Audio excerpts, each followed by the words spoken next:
Personne n'entre dans votre vie par hasard. Leçon puissante de stoïcisme. Avez-vous déjà eu ce sentiment étrange qu'une rencontre, un regard ou même une blessure avait un poids bien plus important que ce qu'il semblait nous montrer? Comme si, dans le tumulte de vos journées, une main invisible tissait des fils que vous ne perceviez pas encore. Chaque personne qui croise votre chemin, qu'il s'agisse d'un allié bienveillant ou d'une épreuve douloureuse, laisse une trace indélébile. Pourtant, dans l'instant, il est si facile de ne voir que la surface, d'interpréter ces croisements comme un simple hasard. Mais s'agit-il vraiment d'un hasard?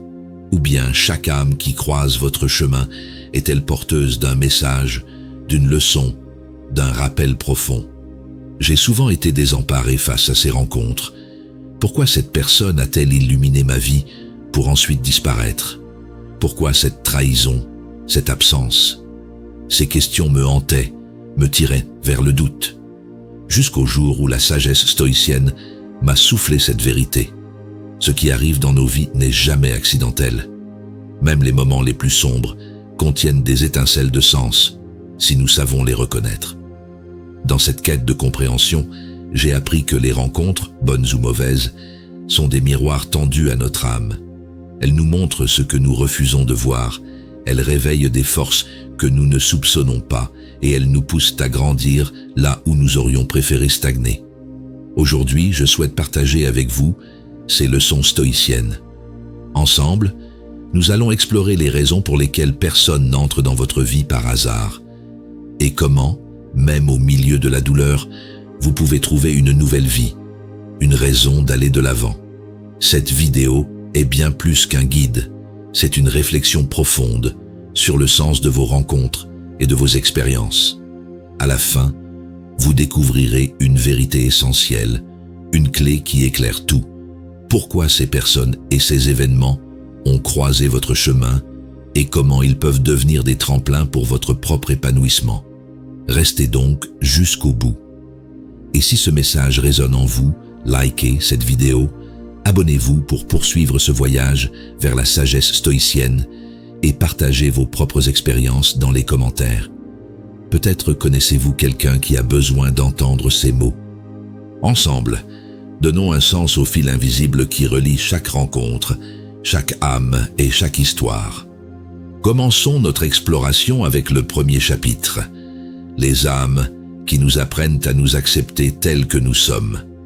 Dans le ballet de nos vies, chaque personne qui croise notre chemin est comme un miroir tendu devant nous. Ces rencontres, douces ou brutales, nous révèlent des facettes de nous-mêmes que nous n'osions pas voir. Sénèque disait « Chaque âme qui te touche est le reflet de ce que tu portes déjà en toi ». Ces mots résonnent profondément lorsque nous comprenons que même les relations conflictuelles contiennent des leçons cachées. Je me souviens d'une rencontre qui m'a profondément marqué. Une personne dont la froideur et le mépris m'ont blessé, mais qui, avec le recul, m'a appris à mieux me connaître.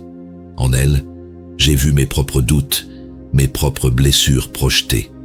Cette expérience m'a obligé à affronter ma peur du rejet, mon insatiable besoin de validation. Ce miroir, aussi douloureux soit-il, m'a permis de grandir. Imaginez une relation amicale où l'autre vous confronte constamment à vos défauts et à vos incohérences. Cela peut paraître insupportable sur le moment. Et si, au lieu de rejeter cette personne, vous choisissiez de voir cette relation comme une opportunité de réflexion et de changement? Cette perspective transforme la douleur en sagesse. Marc Aurèle a écrit « Ce que tu vois chez les autres n'est que le reflet de ce que tu refuses de voir en toi ». Ces mots nous rappellent que chaque rencontre, aussi banale soit-elle, est une invitation à l'introspection. Ils nous encouragent à accepter ces miroirs avec humilité et gratitude, même lorsque le reflet est difficile à accepter. Parfois, nous refusons de voir ce que les autres nous montrent, parce que cela nous confronte à notre propre côté sombre. Cependant, les stoïciens enseignent que la confrontation avec soi-même est essentielle à la maîtrise de soi. Épictète a dit « Ne crains pas ce que les autres te renvoient, Ne crains pas ce que les autres te renvoient, car c'est seulement ton propre visage que tu rencontres. Toute relation, même conflictuelle, peut être le point de départ d'une transformation intérieure. En reconnaissant ces reflets, nous nous libérons du jugement. Nous comprenons que les autres ne sont pas là pour nous blesser, mais pour nous éclairer. Cette vérité apparemment simple a le pouvoir de transformer nos relations et de donner un nouveau sens à nos interactions quotidiennes. Plongeons dans le 2e chapitre, les âmes qui réveillent notre courage face aux défis. Dans les moments les plus sombres, les âmes peuvent apparaître dans nos vies comme des étoiles dans la nuit. Ces rencontres inattendues éclairent notre chemin, parfois brièvement, mais toujours avec une intensité qui laisse une trace indélébile. Épictète disait « Les dieux t'envoient des compagnons pour t'apprendre ce que tu ne saurais pas par toi-même. » Ces compagnons parfois éphémères jouaient un rôle crucial dans notre évolution. Il fut un temps où, perdu dans mes doutes, j'ai rencontré quelqu'un qui, par ses mots simples mais sincères, m'a redonné espoir. Ce n'était pas un ami proche, ni même une connaissance fréquente, mais sa présence à ce moment précis était exactement ce dont j'avais besoin. Cette rencontre m'a appris que l'aide peut venir de là où l'on s'y attend le moins. Prenez l'exemple d'un collègue qui, par une simple remarque bienveillante, vous aide à reprendre confiance en vous dans un moment de doute. Ce geste insignifiant, cette étoile discrète, peut être le déclencheur d'un changement profond. On ne sait jamais à quel point une simple interaction peut nous éclairer. Marc Aurèle a écrit « La Providence te donne ce dont tu as besoin, pas toujours ce que tu demandes. » Cela nous rappelle que, même dans nos luttes, chaque rencontre, chaque échange s'inscrit dans un plan plus vaste, souvent incompréhensible sur le moment.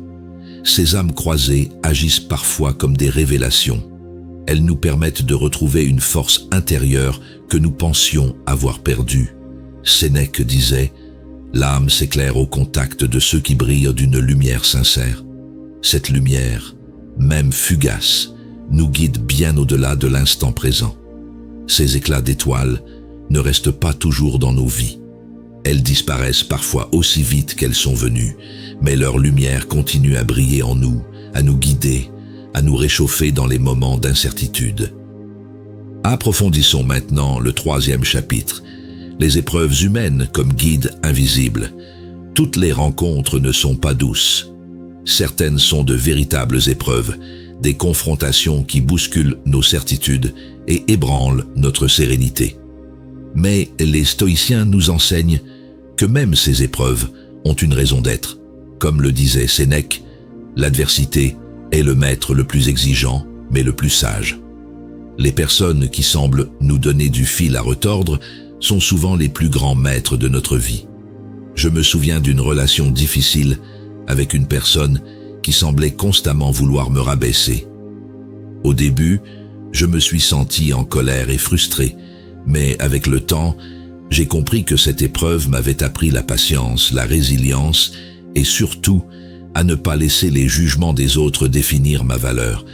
Cette leçon, bien que difficile à accepter, a transformé la façon dont je me perçois. Imaginez un voisin difficile qui vous défie quotidiennement, que ce soit par son comportement ou par ses remarques. Vous pouvez choisir de le voir comme un obstacle ou comme une occasion de cultiver la maîtrise de soi et la tolérance.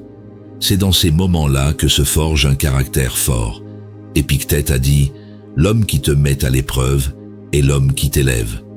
Ces mots nous rappellent que les épreuves que nous imposent les autres, bien qu'inconfortables, sont souvent des tremplins pour notre croissance personnelle. Ces relations, bien que douloureuses, nous obligent à fixer des limites, à définir ce que nous sommes prêts à accepter et ce que nous n'acceptons pas. Elles nous apprennent également à valoriser notre propre espace intérieur. Comme l'a dit Marc Aurèle, les pierres qui te gênent sont les pierres qui construisent ton chemin. En apprenant à considérer les difficultés relationnelles comme des opportunités, nous transformons la douleur en sagesse. Nous cessons de fuir ou de nous plaindre et choisissons d'aller de l'avant, d'apprendre et de devenir plus forts. Poursuivons avec le 4e chapitre. les âmes temporaires et l'art de l'éphémère. Certaines personnes n'entrent dans notre vie que pour un moment, comme une vague qui caresse le rivage avant de se retirer. Ces âmes temporaires, bien que de passage, laissent une empreinte durable. Comme le disait Sénèque, la durée d'une rencontre ne mesure pas sa profondeur, mais son intensité. Ces rencontres nous apprennent que la richesse d'une relation ne réside pas toujours dans sa continuité, mais dans ce qu'elle nous apporte au moment où elle se produit. Je me souviens d'une rencontre lors d'un voyage. Nos chemins se sont croisés brièvement, mais nos conversations ont changé ma façon de voir le monde. Cette rencontre m'a appris que chaque personne, même dans la brièveté d'un instant, peut jouer un rôle essentiel dans notre voyage. Imaginez une conversation inspirante avec un inconnu dans un train. Cette interaction, aussi brève soit-elle, peut égayer une journée, voire influencer une décision importante. Ces âmes de passage nous rappellent que les échanges humains, même les plus fugaces, sont d'une richesse infinie. Marc Aurèle a dit « Ce qui compte, ce n'est pas la durée d'une chose, mais la façon dont elle transforme votre âme. » Ces mots nous rappellent que les rencontres éphémères ne sont pas moins importantes que les rencontres durables. Elles apportent une nouvelle perspective, une inspiration inattendue ou un réconfort. Apprécier ces relations éphémères, c'est apprendre à être dans l'instant. Les stoïciens nous encouragent à considérer chaque interaction comme un cadeau.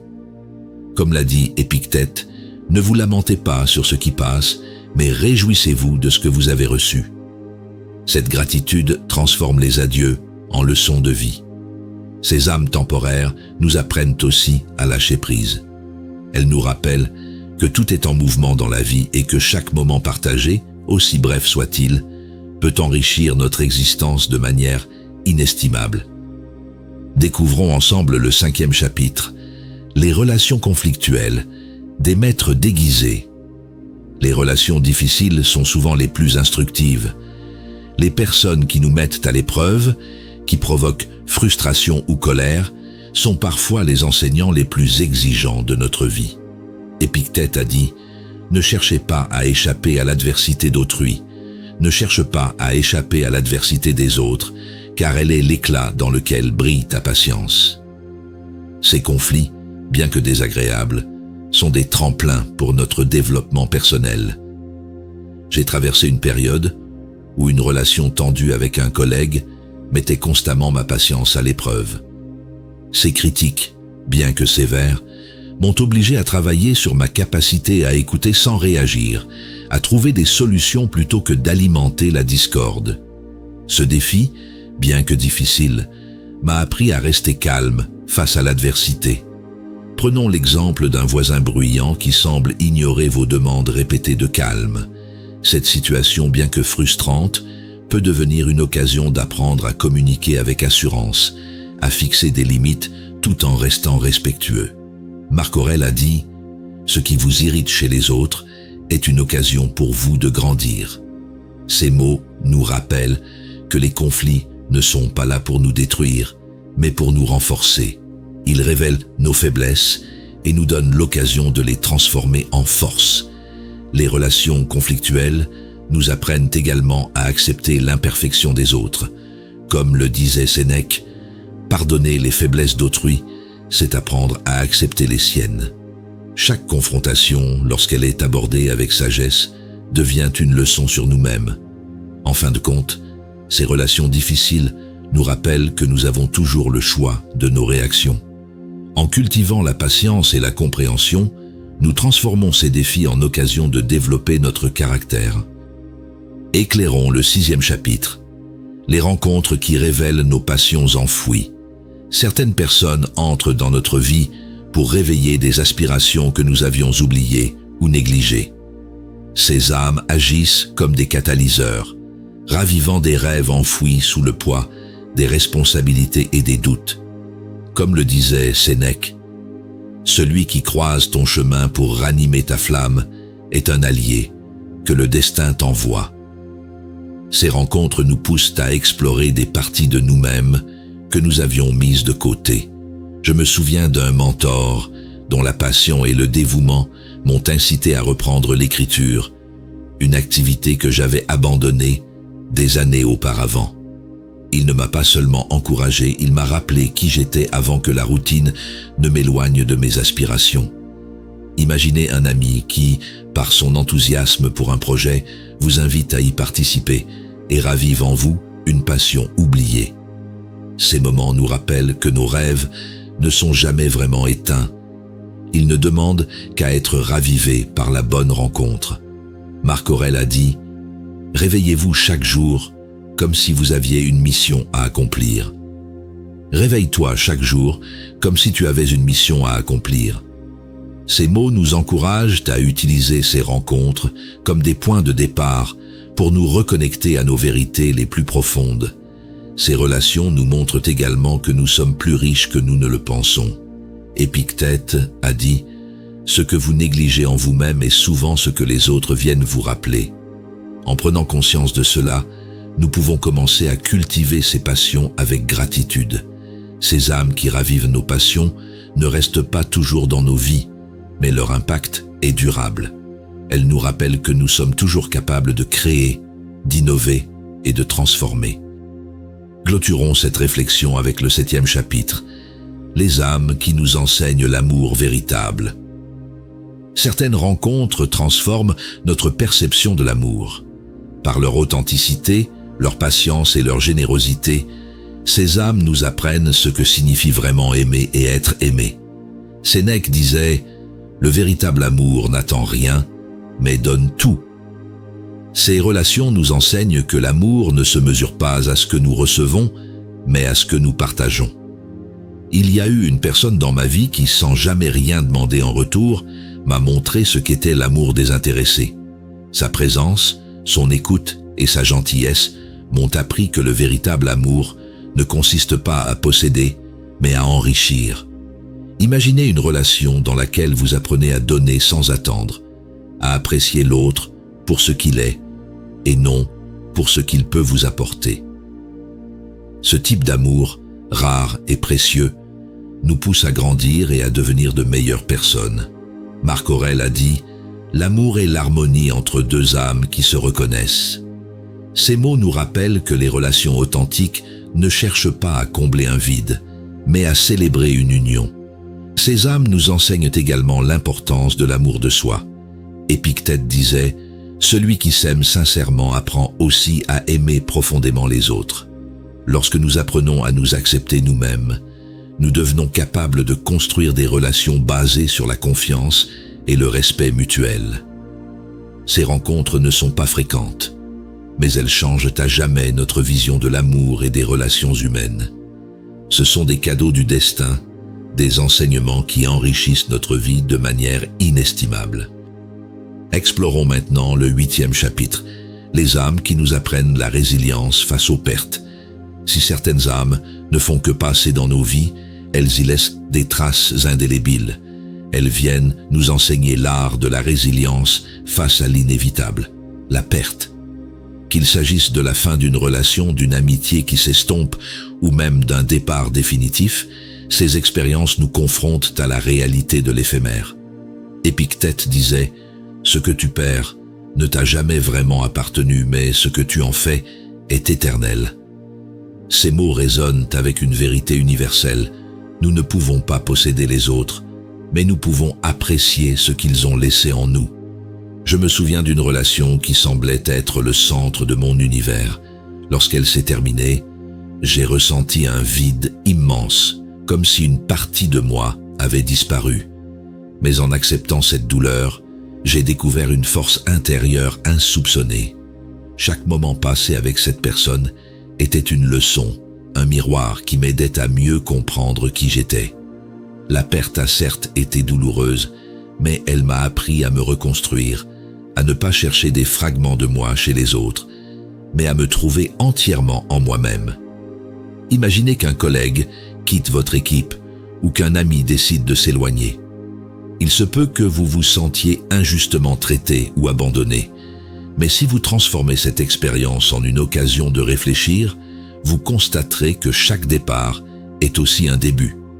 Comme le disait Sénèque, la résilience ne consiste pas à oublier la douleur, mais à l'intégrer et à en faire un pilier de votre force intérieure.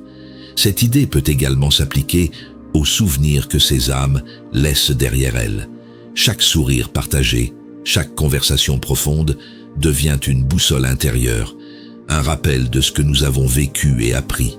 La perte devient ainsi un catalyseur de transformation, une chance de nous élever au-delà de nos blessures. Vivre, c'est accepter que tout ce qui a de la valeur est aussi fragile. Mais lorsque nous embrassons cette fragilité, nous découvrons une profondeur d'être, une capacité d'aimer sans crainte de perdre. Chaque perte, si elle est acceptée avec sagesse, devient un pas vers une existence plus riche et plus résistante. Explorons maintenant le 9e chapitre, les âmes qui réveillent notre quête spirituelle. Certaines rencontres, même fugaces, éveillent en nous des questions fondamentales. Qui suis-je vraiment? Quel est mon rôle dans cet univers? Ces âmes, souvent discrètes mais puissantes, ne se contentent pas de traverser notre vie. Elles y laissent une empreinte qui nous pousse à regarder au-delà de l'ordinaire et à chercher un sens plus profond à notre existence. Sénèque disait « L'âme s'épanouit lorsqu'elle cherche au-delà du visible ». Ces mots résument parfaitement l'impact de ces rencontres spirituelles. Je me souviens d'un enseignant qui a changé ma façon de voir le monde en posant une simple question.